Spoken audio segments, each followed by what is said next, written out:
8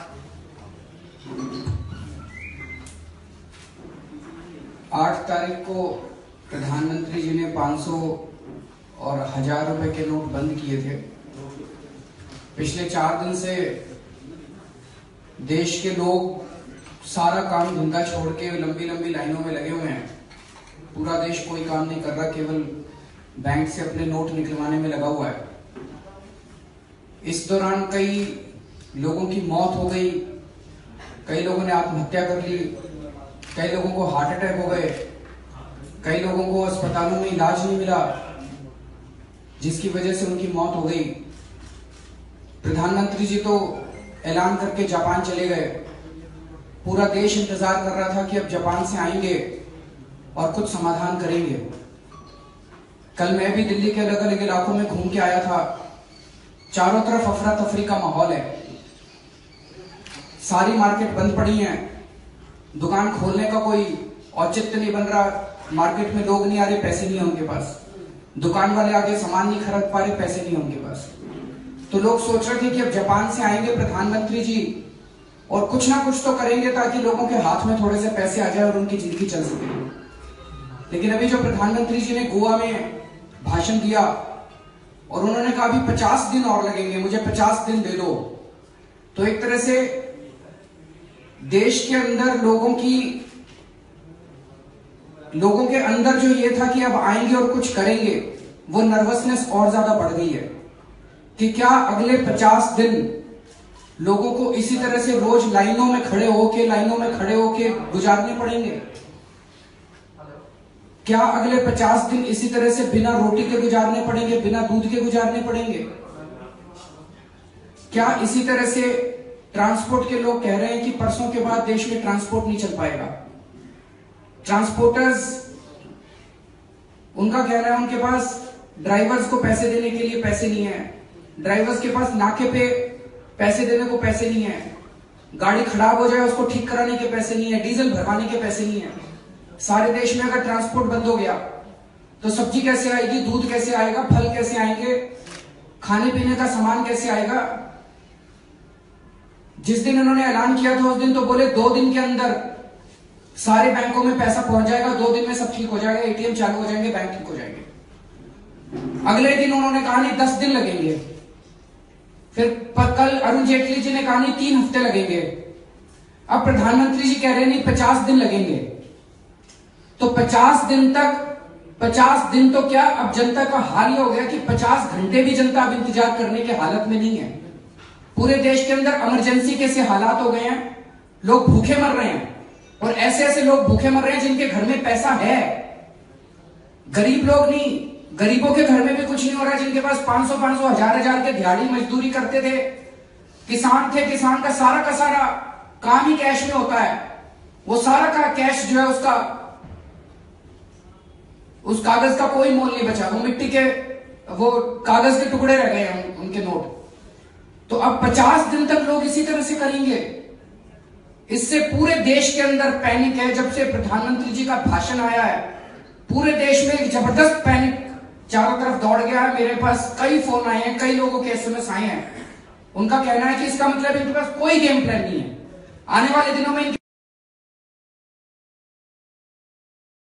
लंबी लंबी लाइनों के अंदर खड़ चुकी है, तो इसी तरह से लोग मरते रहेंगे, लोगों की शादियां कैंसिल होती रहेंगी। दूसरा, बहुत दुख हुआ प्रधानमंत्री जी का भाषण सुन के। जिस तरह की भाषा उन्होंने उन लोगों के लिए इस्तेमाल की जो लाइनों में खड़े हुए हैं। उन्होंने कहा कि जिन लोगों ने इस देश के अंदर बड़े बड़े घोटाले कर रखे, जिन्होंने 2G के घोटाले करे थे, जिन्होंने कोयले के घोटाले करे थे, वो लोग लाइनों में खड़े हुए हैं। प्रधानमंत्री जी थोड़ा सा जाके लाइनों में खड़े होकर देखिए और पता करिए कि लाइनों में खड़े कौन लोग हैं। जिन लोगों ने आत्महत्या कर ली वो 2G के कनीमोई और राजा थे। जो लोग लाइनों में, किसान, छोटे छोटे लोग, गृहणियां खड़ी हुई हैं, वो उनको सुरेश कलमाडी नजर आते हैं। जिस तरह की उनकी बॉडी लैंग्वेज थी, जिस तरह से प्रधानमंत्री ने मजाक उड़ाया इस देश के लोगों का, जो आम लोग लाइनों के अंदर खड़े हुए हैं, हम प्रधानमंत्री जी से मांग करते हैं कि वो देश के लोगों से माफी मांगे।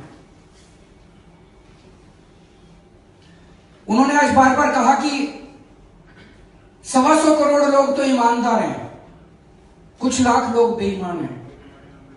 तो उन कुछ लाख लोगों को क्यों नहीं पकड़ते?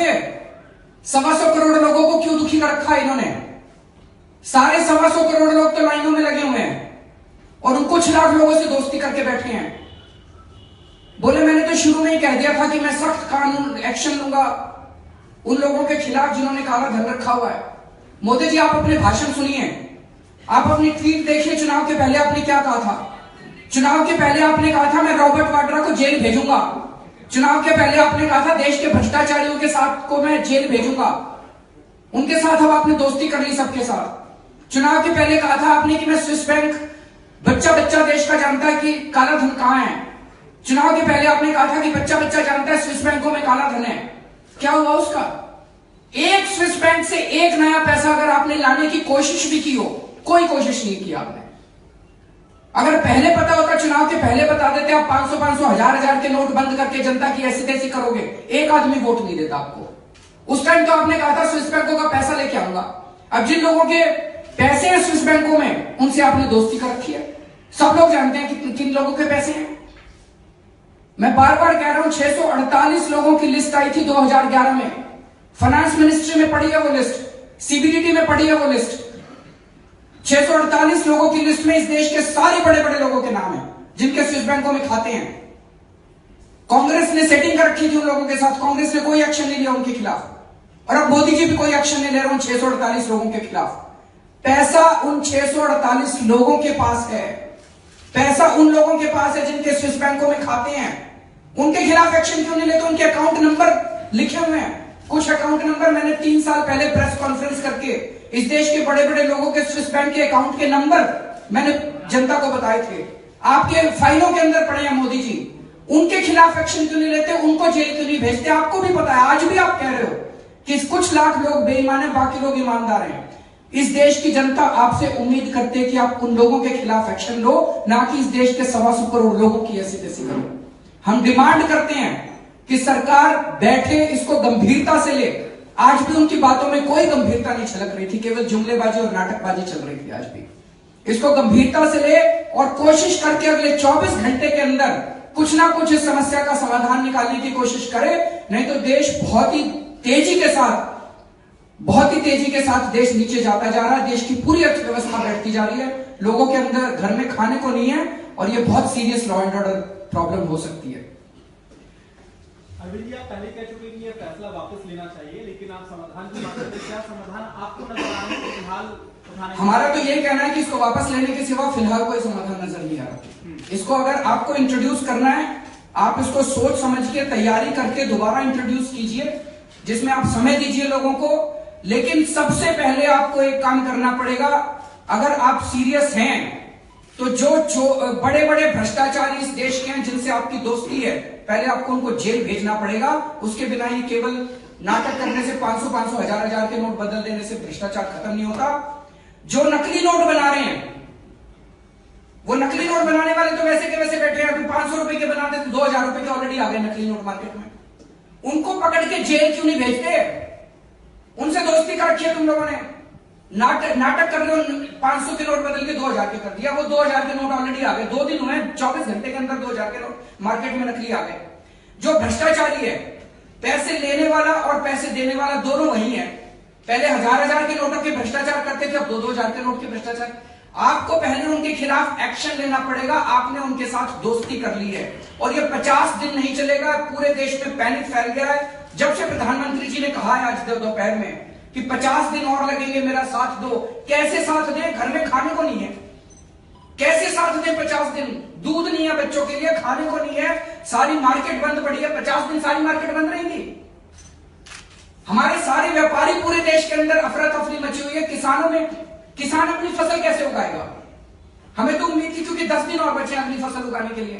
इन 10 दिनों में उसे खाद खरीदनी है, उसे बीज खरीदने, कहां से लाएगा वो पैसे? अब कह रहे हो 50 दिन, तो 50 दिन इसका मतलब ये किसान ये वाली फसल उगाएगा नहीं।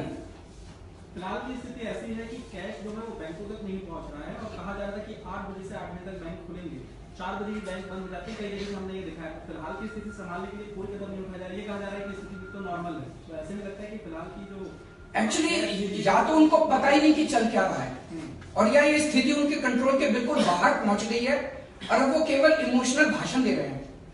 अभी भी वो संभल जाए, स्थिति ज्यादा अगर बिगड़ गई, लॉ एंड ऑर्डर प्रॉब्लम बन गई तो स्थिति संभाले नहीं संभलेगी।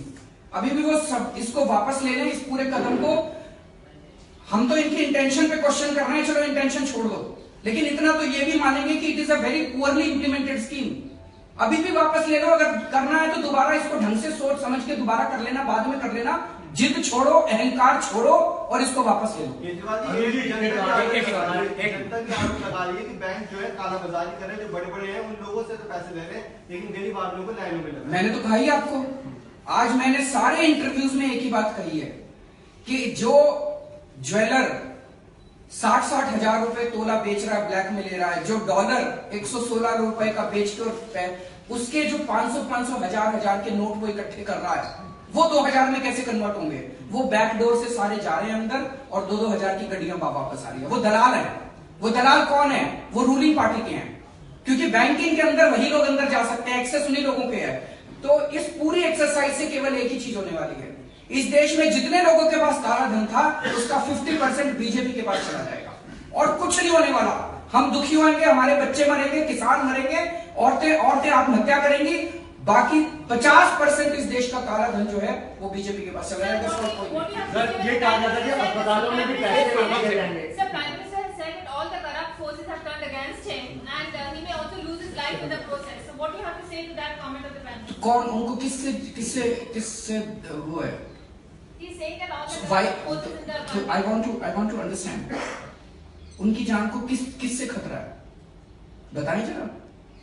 प्रधानमंत्री तो SPG is ineffective, IB is ineffective, raw is ineffective.